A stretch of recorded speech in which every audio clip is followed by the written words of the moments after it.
Viva está com a Hora da Verdade. Nos próximos minutos vamos conversar com Diogo Aires Campos, o presidente da recém-criada Comissão de Acompanhamento de Resposta em Urgência de Ginecologia, Obstetrícia e Bloco de Partos. Comigo está a jornalista do Público Ana Maia e agradecemos ter aceitado o nosso convite. Para começo de conversa, quando é que os efeitos da existência da Comissão vão começar a sentir-se? Nós temos alguns aspectos que são a curto prazo, que temos que atuar a curto prazo, de maneira que esperemos que já durante o verão de 2022 tenhamos esse efeito. Não é? É um dos objetivos da Comissão, é evitar que haja situações de muitas contingências ao mesmo tempo que ponham em risco as grávidas, que os outros hospitais que não estão em contingência têm que dar apoio.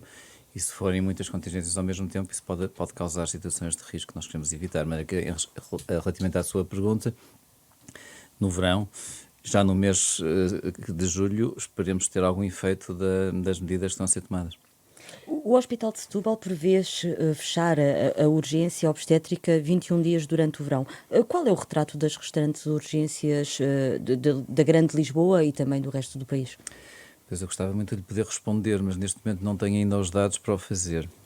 O que nós estivemos a fazer durante o fim de semana com o Ministério e com as instituições ligadas ao Ministério é estabelecer o plano para conseguir recolher esses dados todos, mas esses dados de uma forma que sejam fiáveis, porque não podemos basear no que diz uma pessoa, não é? Tem que ser diretamente dos hospitais, até porque o que está previsto agora pode não ser verdade daqui a 15 dias, à medida que se vão arranjando alternativas dentro dos médicos que são tarefeiros, médicos que são prestadores de serviços. De maneira que temos de ter esses dados de uma forma muito rigorosa, prestados pelas administrações regionais de saúde, e depois eu já posso responder a perguntas desse género, mas neste momento não tenho esses dados. Esses dados vão ser compilados até quando? Quanto é que é? Nós temos, durante esta semana, estamos à espera de ter esses dados todos a nível nacional, não é? Todas as administrações regionais de saúde vão compilar esses dados e vão nos fornecer esses dados. Temos discutido muito a falta de médicos. Há falta de obstetras no país ou há falta de obstetras no SNS? Bom, que claramente que falta de obstetras no SNS existe, porque senão certos hospitais que, pelo menos alegadamente, têm 7 ou 8 obstetras, isso não aconteceria, não é? Se houvessem mais. A questão é que eles realmente parecem estar mal distribuídos e acho que temos que, não agora a curto prazo, que a curto prazo estamos em modo resposta aguda, mas logo a seguir que isso esteja garantida, essa resposta, ter que avaliar exatamente onde é que são mais necessários os obstetras e se de facto se é necessário repensar a rede de referenciação em obstetrícia e ginecologia. E essa rede implicaria concentração de maternidades, por exemplo? Eventualmente é uma das coisas que está em cima da mesa, mas depende muito das situações que conseguimos avaliar. Não é? Imagino que há alguns hospitais que estão de facto muito próximos uns dos outros, mas é preciso assegurar que há capacidade de resposta se puser em cima da mesa a possibilidade de concentrar recursos, é preciso assegurar que os hospitais que ficam que têm uma resposta para o número de partos que esses hospitais habitualmente conseguem garantir.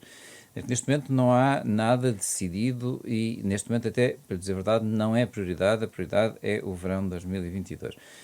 Quando tivermos esse aspecto assegurado, então vamos cumprir aquilo que são os outros desígnios da Comissão, que é avaliar, de facto, a resposta integrada de cuidados obstétricos. Antes de passarmos para a questão do plano, em junho de 2019, existiram imensas notícias muito semelhantes às que vemos agora. Aliás, o doutor passou uns belos dias em reuniões na Administração Regional de Saúde de Lisboa e Val do Tejo como diretor do Serviço Obstetrício de Santa Maria, conjuntamente com outros diretores de serviço, exatamente por esta questão. Porquê é que não foi possível avançar aí com nenhuma solução? Porquê é que estamos a viver 3 anos depois, uma situação tão idêntica?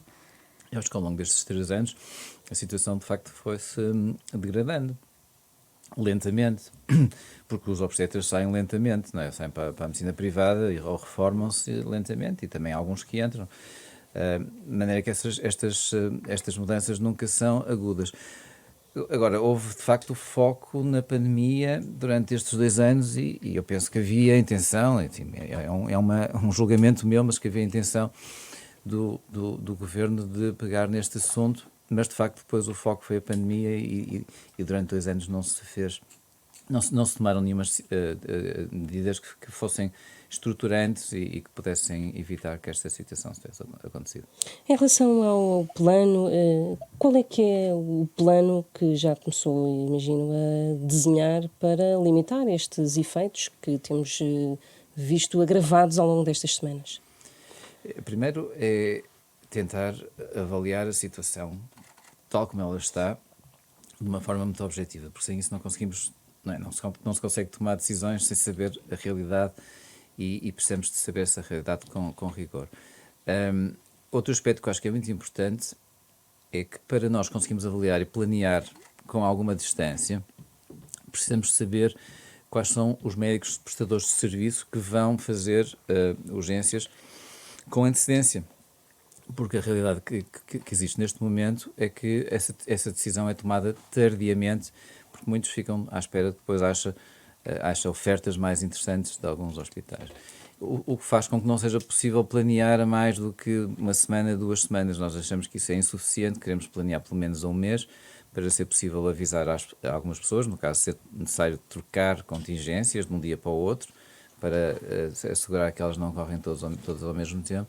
Eventualmente, se houver situações que são impossíveis de lidar trocando contingências, pode haver a necessidade, mesmo em situação aguda, de concentrar recursos numa maternidade e passar a equipa dessa maternidade que fica temporariamente encerrada para outra. É algo que também está em cima da mesa e que, enfim, aguarda todas estas informações para saber se é necessário ou não. Isso é um bocadinho aquele conceito das urgências metropolitanas, ou não?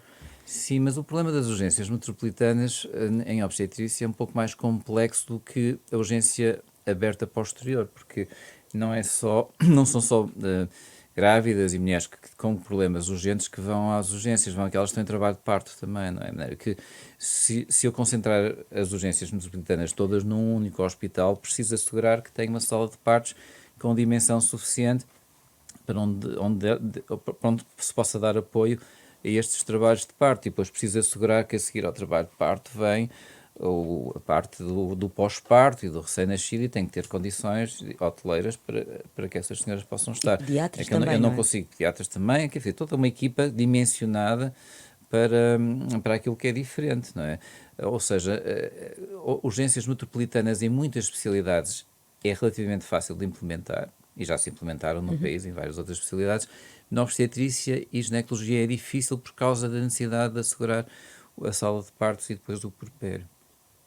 Acho que é possível alguma concentração de recursos, mas com muito cuidado para assegurar que não há depois excesso de procura nas restantes instituições. Podemos ir a assistir à deslocação de grávidas para hospitais de outras regiões? Alguns hospitais ficam muito próximo de outras regiões administrativas, não é? Nós temos às vezes esta divisão nas regiões administrativas das administrações regionais de saúde. Alguns são bastante próximos, de maneira que eu não vejo nada contra, por exemplo, que algum hospital da região de Lisboa e Vale do Tejo que esteja perto da região de Coimbra, que em caso de estar em contingência, que drene as suas grávidas para um hospital de outra região. Agora, transferências de grandes distâncias, penso que não é seguro, só mesmo como última alternativa é que nós pensamos em fazer isso. Há pouco falou da questão da necessidade de planear com um intervalo de pelo menos um mês. A Comissão já disse que gostaria que houvesse uma harmonização dos valores pagos à hora aos tarefeiros. Que valores é que considera adequados para serem praticados? Bom, os valores adequados devem ser, no meu entender, muito parecidos com aqueles valores que são pagos aos médicos do SNS, os médicos das próprias instituições. E esses valores, como sabe, estão a ser, neste momento, discutidos, estão em sede de negociação com os sindicatos, de maneira que eu neste momento não quero avançar com nenhum valor, mas acho que devem ser, de facto, aqueles, ou muito parecidos com aqueles que vão ser negociados entre o Ministério e os sindicatos. falou que há uma espécie de leilão de preços, não é? Que os tarefeiros aguardam até à última e depois os hospitais, perante a necessidade, vão aumentando o valor hora. Que valores máximos é que são praticados? E não te sei responder com conhecimento de causa. Eu sei do que é que se fala, mas não sei dizer com conhecimento de causa, porque nunca fiz esse tipo de atividades. O que nós queremos na Comissão, e queremos ao longo desta semana, é ter acordado com todas as administrações regionais de saúde quais são os valores que se pagam aos prestadores de serviço em cada hospital. Para o verão de 2022, admito que depois no futuro possa haver alterações, mas queremos que isso esteja acordado por duas razões. Primeiro, por uma razão, enfim, minimamente de harmonia entre hospitais. E achamos que eles não podem ser todos iguais, não é? Porque senão favorece os hospitais mais perto das grandes zonas urbanas e também há hospitais que são mais complexos, que têm patologia mais complexa do que outros e as pessoas podem tender a ir trabalhar em sítios mais próximos dos centros urbanos e também naqueles que têm menos complexidade nas suas doenças. Tem que haver algum equilíbrio para assegurar que a oferta é atraente, mas que devem ser todos estabelecidos com antecedência para que não haja este leilão, como estava a dizer, para que não haja decisões muito tardias, porque isso prejudica o planeamento. E também acho que não é uma coisa que deva orgulhar ninguém, acho que não deve ser assim que nós devemos estar na saúde. Portanto, não será um preço igual para todos. Um preço que seja semelhante para as regiões, alterado só ligeiramente de acordo com as características do hospital, ser mais complexo ou menos complexo, e a distância dos grandes centros. Uma tabela fixa é possível de conseguir? Eu acho que é possível e é um desafio grande que nós estamos a colocar às administrações regionais de saúde, com apoio da Comissão e também, obviamente, com interações com os hospitais e os próprios prestadores de serviço têm que se arranjar, têm que chegar a um consenso. E também é muito claro que se não se chegar a um consenso, a administração, que a Comissão de Acompanhamento, juntamente com o Ministério, irão, enfim, assegurar que esse acordo será A feito. questão é essa, é uma falta de consenso que o mais provável é existir, tendo em conta a primeira ronda de negociações com os sindicatos sobre esta tabela, sobre as remunerações. Se não houver um acordo, o que é que a Comissão faz? A Comissão não está mandatada para negociar, enfim, ordenados, nem tabelas de preços, não está mandatada para isso, não é? De maneira que nós estamos com a vontade de contribuir para a solução e achamos que em relação aos preços hora dos prestadores de serviço, que é um assunto ligeiramente diferente daquilo que está a ser negociado com os sindicatos, que é possível arranjar um consenso. Eu acredito, sinceramente, que vai ser possível arranjar um consenso, mesmo sem intervenção direta da Comissão, só com os representantes regionais da Comissão a trabalharem com as administrações regionais de saúde e com os hospitais. Eu penso que nesta semana vamos conseguir arranjar um consenso. Se não conseguimos, cá estamos nós para assumir algumas decisões, mesmo que difíceis que sejam, porque a alternativa é tão má que temos mesmo que arranjar esse consenso, não é? Porque não podemos deixar isso em aberto e ficar à espera até o último dia ou há 3 ou 4 dias antes, saber se vai haver contingência, se não há contingência. Nós não conseguimos trabalhar assim em cima do acontecimento. Ou seja, a alternativa é a realidade atual. A alternativa é a realidade atual.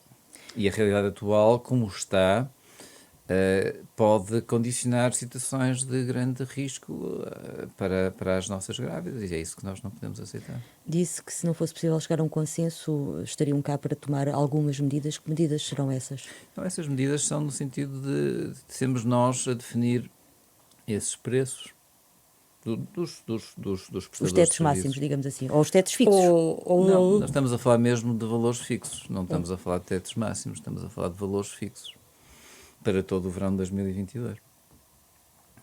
Porque achamos que isso vai estabilizar a procura e a oferta, percebe? E consegue fazer com que...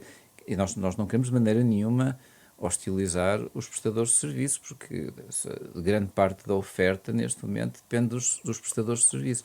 Não queremos também estar a condicionar uma descida grande dos preços. Não seria sensato no meio de uma crise no verão a estar a alterar isso. Isso é uma coisa que pode-se pensar no futuro, mas neste momento não é essa a estratégia. Queremos assegurar que essas decisões são feitas com antecedência e queremos assegurar que haja algum equilíbrio e que não haja algumas ofertas que parecem ser de facto absurdas em termos de quantidade de dinheiro que é gasto com esses prestadores de serviços. Em termos de calendário de funcionamento desta comissão, qual é que é? Temos o verão, há uma grande dificuldade sempre no verão, e depois, por exemplo, no Natal, como é que vai ser?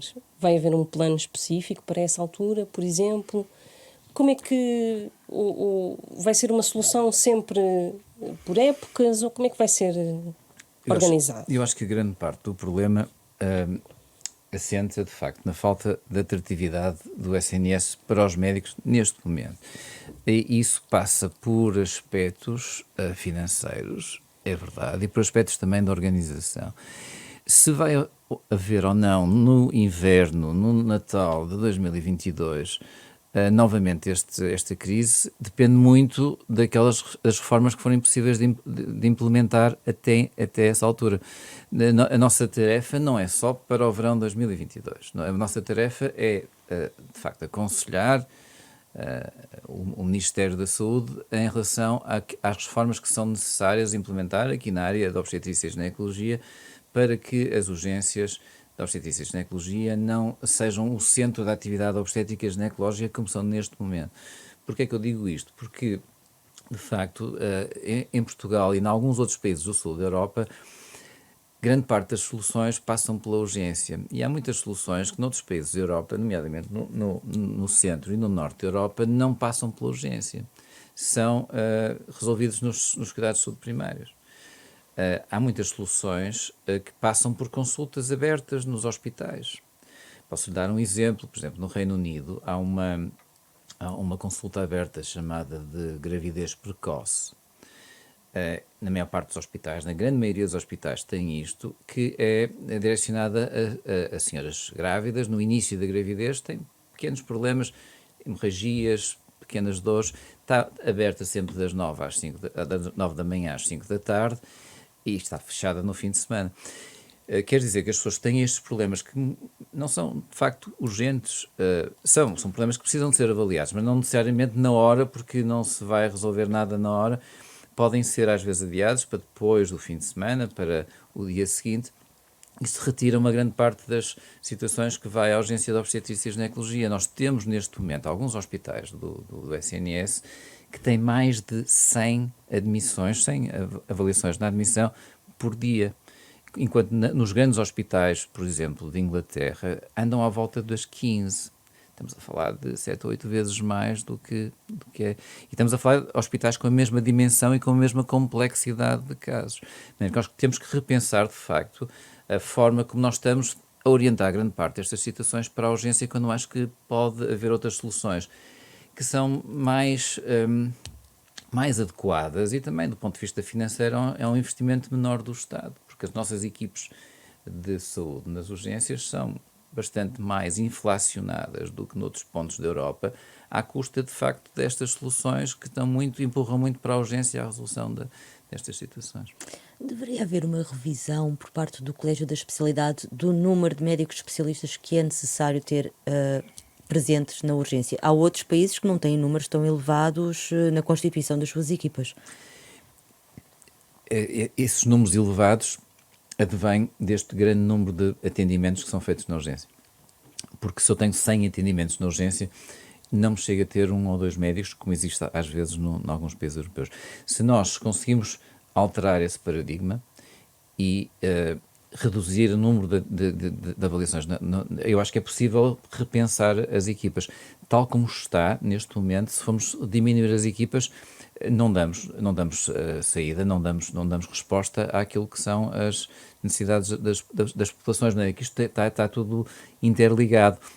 Ou se vai à raiz do problema e diz claramente, nestas situações devem ir à urgência, nestas situações devem ir aos centros de saúde, nestas devem ir a esta consulta que está aberta todos os dias das 9 às 5. Se isso for claro e nós conseguimos reduzir o número de admissões, então, nessa altura, eu acho que é possível repensar, de facto, a constituição das equipes de urgência. Isso é um bocadinho o que a Comissão também está a fazer, não é? De informar as grávidas para onde se devem dirigir. Nós estamos a fazer isso, mas agora Sim. no verão, ou seja, queremos fazer isso, mas são situações diferentes. Nós queremos aqui é informar as grávidas, daqui a 2 meses ou assim, não é para o verão agora, mas daqui a 2 ou 3 meses, quais são as situações onde devem de facto recorrer à urgência, quais aquelas em que não necessitam de recorrer. Em relação, a Ministra, na conferência de imprensa que fez a semana passada, falava na requisição também de médicos estrangeiros. Isso é uma hipótese que pode avançar realmente? E quais é que poderão ser as regras de contratação de médicos estrangeiros e incentivos, no fundo, não é? Sim, quer dizer, os médicos estrangeiros europeus têm 2 dificuldades enormes. A primeira é a língua, porque não falam português, da grande maioria. Os de origem europeia. E depois tem outra dificuldade enorme, é que não há nenhum médico europeu que queira vir trabalhar para Portugal ao preço que se paga em Portugal. Não é? De maneira que médicos europeus não estou a ver, nem da América do Norte, nem estou a ver assim nenhum país desse género. Agora, há de facto em Portugal alguns médicos brasileiros, alguns dos quais têm de facto a equivalência à especialidade, mas esses já estão integrados nessas equipas, algumas de prestadores de serviços, alguns deles são de facto brasileiros, e não são só brasileiros, são também de países africanos de expressão portuguesa. De maneira que há alguma resposta aí, mas eu não estou a ver uma grande capacidade de aumentar essa resposta em termos de médicos estrangeiros neste momento. E a repartição de tarefas com os enfermeiros? Esta é uma questão que tem sido muito falada, existe muito noutros países, esta repartição de tarefas entre enfermeiros especialistas na área da saúde materna e os médicos. É uma prática no São João, penso que também no Santa Maria, mas parece-me que não há uma prática generalizada e tem-se gerado aqui até alguns conflitos entre enfermeiros e médicos sobre aquilo que poderiam e deveriam fazer, nomeadamente em relação ao acompanhamento de grávidas de baixo risco e partos de baixo risco. Sim, eu acho que em relação ao acompanhamento de grávidas de baixo risco é algo que tem que ser discutido, mais cedo ou mais tarde, mas não é um problema dos hospitais, não é? É É um nos centros problema de dos saúde, centros de não saúde. E se isso condiciona ou não, neste momento, limitações dos centros de saúde, eu não lhe sei dizer. Mas acho que mais cedo ou mais tarde temos que, de facto, repensar esse aspecto. Mas não é, de facto, aquilo que nos preocupa neste momento. Preocupa-nos os problemas nos hospitais. E o que é que pode ser... o que é que pode ser mudado nos hospitais? Eu acho que as práticas são muito diversas de hospital para hospital, é curioso, porque em alguns hospitais há muitos médicos internos, médicos novos que estão em formação e que querem fazer partos e querem fazer alguns procedimentos que também podem ser feitos pelos enfermeiros, nomeadamente a correção das suturas. Há outros onde, de facto, como há poucos médicos, os enfermeiros assumem grande parte dessas tarefas. Eu acho que tem havido também algum vazio de orientações em relação a isso. E acho que eu também tenho dito isto já há uns anos para cá, que está mais do que na hora de haver algumas orientações para todo o país em relação ao que é que pode ou o que é que não pode ser tarefa dos enfermeiros especialistas nas salas de parto. Acho que é fundamental que seja claro o que é que se espera e quais são as tarefas que nós estamos à espera dos enfermeiros especialistas, para que não haja sobreposição de tarefas e até alguma conflituosidade, porque ninguém sabe quem é que vai fazer o quê, não é? Isso é um dos temas das orientações que queremos abordar com a Direção-Geral de Saúde e que já está na agenda da Direção-Geral de Saúde, clarificar de uma forma muito, muito objetiva aquilo que podem ser tarefas que são atribuídas aos enfermeiros especialistas. Isso implica, como pode imaginar, o envolvimento das ordens e implica negociações e tentativa de chegar a consensos, mas nós, obviamente, estamos dispostos para ajudar nessa tarefa. O corporativismo não tem travado essa discussão? Não sei se tem, se não tem. Eu acho que talvez mais a falta de iniciativa do que propriamente o corporativismo. não tem havido grande... É claro que quando uma pessoa embarca numa tarefa dessas, vai ter opiniões diversas e vai ter que arranjar consenso. E, enfim, os países do sul da Europa também não são famosos pela sua capacidade de arranjar consensos, mas acho que temos que ir por aí. Não temos outra solução, porque a solução é a atualidade e também não é a solução que se defende. A Comissão também está a trabalhar com a DGS, com a Direção-Geral da Saúde, para a criação de normas relacionadas com o transporte entre hospitais. Os problemas que temos ouvido em relação ao INEM, por exemplo, de ambulâncias inoperacionais, podem criar aqui algum tipo de constrangimento? O que nós tencionamos a fazer com a Direção-Geral de Saúde não tem muito a ver com o INEM, tem a ver com algumas regras também bastante objetivas de situações em que é necessário fazer a transferência intra-hospitalar de grávidas, saber como é que se faz isso em segurança, quem é que acompanha ou não acompanha a grávida, em que situações é que é necessário ir um enfermeiro de saúde materna e obstétrica, em que situações é que é necessário ir um médico da especialidade de obstetrícia e ginecologia. São essas... Isso parece uma coisa muito básica, mas de facto tem às vezes criado algumas situações menos claras e que urge também, de uma vez para sempre, acordar. Mais uma vez é uma negociação, mais uma vez é um consenso, mas temos com esperança de conseguir esse consenso. Gostava de fazer também uma pergunta mais política até, e uma curiosidade minha. Porquê é que aceitou esta missão e este convite da Ministra da Saúde, e até onde é que o professor está disponível para levar esta missão, o seu próprio calendário, de estar à frente desta comissão? O que é que tem no seu horizonte? A razão pela ter aceito este convite é porque estou, desde que me formei, no SNS. E porque acredito, de facto, que o SNS é a única forma de conseguir dar cuidados de saúde em formato de equidade para todos, não é? Em que não seja apenas para aquelas pessoas que podem, e que tenha uns cuidados de saúde que podem, de facto, ser de excelência, porque estão claramente independentes daquilo que são interesses económicos. Foi uma opção de vida desde 1991. E como tal tem sido isto na minha carreira, tem sido isto no meu percurso profissional. Tenho batido por alguns aspectos de reforma. Não poderia, com certeza, deixar agora este propósito, embora tivesse muitas outras coisas que fazer que são igualmente interessantes, mas de facto eu acho que não é, tendo feito uma carreira até mais internacional do que nacional, faz-me alguma impressão de que a obstetrícia nacional não esteja no nível que estava quando eu comecei a exercer, em 1990. E acho que é preciso essas reformas, acho que é preciso levá-las para a frente, e eu sempre estive do lado da tentativa de arranjar soluções. E aqui é mais uma tentativa de, enfim, dar o meu contributo para que a obstetrícia nacional melhore.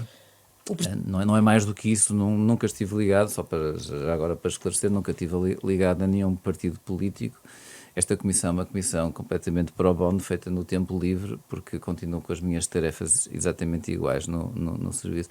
Mas é de facto a tentativa de contribuir para o bem comum, não é mais do que isso. O Presidente da República, esta semana, dizia de facto que era preciso uma reforma de fundo no próprio Serviço Nacional de Saúde, e que na sua área, pelos vistos, em 91, provavelmente estaria melhor a sua área de especialidade do que está agora, pelo que percebi das suas palavras. Concorda que é preciso uma reforma estrutural na área da saúde?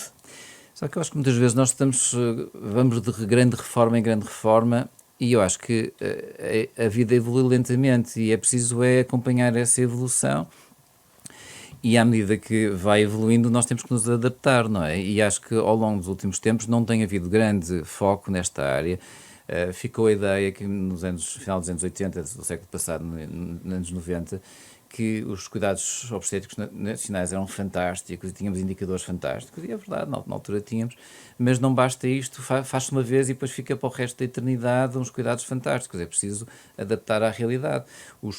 A medicina privada cresceu imenso, criou stresses diferentes aos médicos do SNS, criou pressões em termos de ofertas, e ou nos adaptamos a isso, ou então vamos ser engolidos por aquilo que é a evolução natural da espécie humana, que nunca para, não é? De maneira que eu acho que, mais do que estar a fazer uma grande reforma, acho que é preciso reformas frequentes à medida do tempo de que as coisas vão alterando, e é preciso fazer as reformas na altura certa.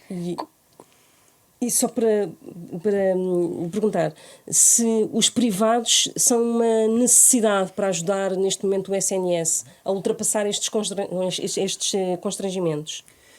É uma hipótese que está em cima da mesa. Se eu estou muito convencido que será uma grande solução, não tenho neste momento uma certeza, mas parece-me que para a semana já poderei dizer isso com mais informação. Porquê? Porque depende do número de contingências que estiverem previstas para estes próximos meses.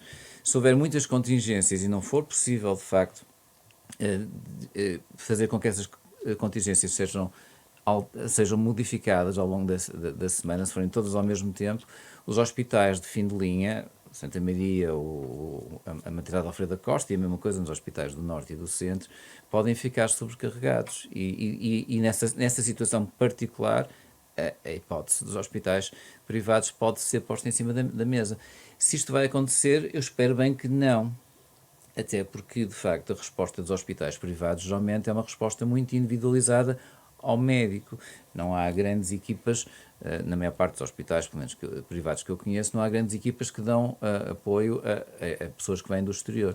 De maneira que tanto quanto eu me apercebi, a oferta é mais para os fins de semana. Bom, se for necessário, de facto, num fim de semana, houver uma situação de contingência, poderá ser uma opção, mas temos que ver. Eu acho que vamos, sobretudo, apostar na resposta do SNS, numa resposta concertada. Vamos tentar apostar. Nós sabemos que muitas vezes falamos de funcionar em rede, mas isso implica transferir grávidas de um lado para o outro. É um mal menor quando não há outra solução, mas nenhuma grávida gosta de ser transferida em trabalho de parto ou antes de um hospital para o outro. Vamos tentar evitar o mais possível que isso aconteça. Se não for possível, então faremos as transferências, e se não for possível, se não houver solução dentro do SNS, então iremos contactar os hospitais privados. Pegando nesta questão dos privados, como é que vê o facto de tantos partos na região de Lisboa e Val do Tejo já serem feitos por privados? Estamos a falar de cerca de 30%, em 4 hospitais de 3 grandes grupos privados, comparando com toda a região, não é? Portanto, já é um peso significativo. E nós vimos isto acontecer em Lisboa e Val do Tejo. Não é o mesmo que acontece no Norte, pelo menos os números assim não o mostram. Não é, mas tem vindo a aumentar também no Grande Porto, tem vindo a aumentar também em outras grandes cidades onde tem crescido hospitais privados. O que eu acho que há é, de facto, uma pouca atratividade do SNS, não só para os médicos e para os enfermeiros, mas às vezes também para as grávidas, porque as condições hoteleiras, de facto, no SNS, com 2 ou 3 exceções, em que há, e que tem havido, sobretudo na região do Grande Porto, tem havido hospitais com condições de quartos individuais para seguir ao nascimento, para a mãe e para o recém-nascido. A grande maioria dos hospitais não tem obras, às vezes, há 30 ou 40 anos. No meu hospital, há zonas do meu serviço que não têm obras desde que o hospital foi aberto. De maneira que, de facto, ou se investe um pouco também, não é? Estes são hospitais de referência, até na capital de uma cidade europeia, uma capital europeia, e com um hospital universitário tem que ter um mínimo de condições, e de facto não se tem apostado nessa área nos últimos tempos. E depois uma coisa que eu acho que é importante também é que, não é, com ordenados muito mais atrativos na medicina privada, a medicina privada também tem a capacidade de ir buscar médicos que são bons médicos, tem a capacidade de ir buscar enfermeiros que são bons enfermeiros, e as equipas têm sido também muito pauperadas de bons elementos ao longo destes anos por causa disso. Quantos elementos perdeu na sua equipa que foram para o privado? Não sei quantificar, mas para lhe dar assim uma ideia, nos últimos 5 anos, seguramente mais do que 15. Quantos elementos são a sua equipa? Ou eram? Eu estou a falar não só de médicos e enfermeiros especialistas, alguns enfermeiros especialistas excelentes que nós tínhamos e que realmente com as condições que nós oferecemos para os enfermeiros de saúde materna e obstétrica no SNS, de facto não me surpreende nada que eles vão para a medicina privada. Mas nós temos uma equipa juntamente entre médicos e enfermeiros, mais de 60 pessoas. Para terminar esta entrevista, tem havido uma grande convulsão política e pedidos de demissão da Ministra da Saúde, Marta Temido. Acha que foi convidado por uma ministra que está a prazo, neste momento, no seu próprio lugar? Eu acho que todos estamos a prazo no nosso lugar, não é? Mas, não, penso que a Ministra da Saúde que tenha muito boas intenções em relação à reforma do SNS eu já tive a oportunidade de falar com ela antes da pandemia e de atestar essas boas intenções que havia e a preocupação que havia em relação aos cuidados obstétricos. Mas coincidiu poucas semanas antes da pandemia e também admito que ela de facto esteve concentrada na resolução da pandemia e acho que isso foi importante para o país e de facto a forma como foi gerida de uma forma geral foi bastante positiva. Independentemente do partido político, independentemente do ministro que está na altura, eu acho que os médicos querem fazer parte da solução e essa é a minha posição sempre que for possível contribuir para alguma coisa que seja necessário, terão com certeza o meu apoio. Chegamos ao fim deste Hora da Verdade. O nosso convidado desta semana foi Diogo Aires Campos. Ele é o presidente da recém-criada Comissão de Acompanhamento de Resposta em Urgência de Ginecologia, Obstetrícia e Bloco de Partos. Voltamos para a semana.